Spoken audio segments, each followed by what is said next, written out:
Darts oynamaya karar verdim ve girdiğimde baktım ki onlar vardı. Ve ben de hemen heyecandan. Neyi 512 mi? What the f-? İşte mezarcı motherfuckerlar. Bir dakika. Çarpmadın mı lan sen? Galiba çarpıldı. Şarkı kesiyor. Bu arada telif yememek için belki ses geliyor. Belki gelmiyor.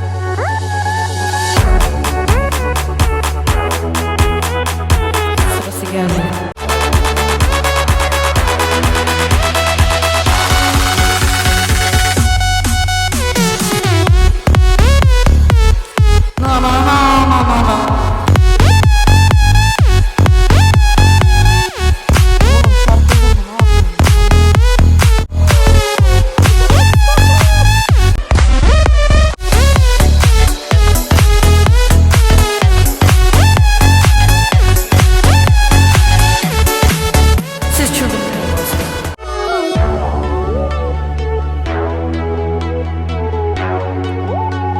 Çarpılmış arıyorum ve buldum.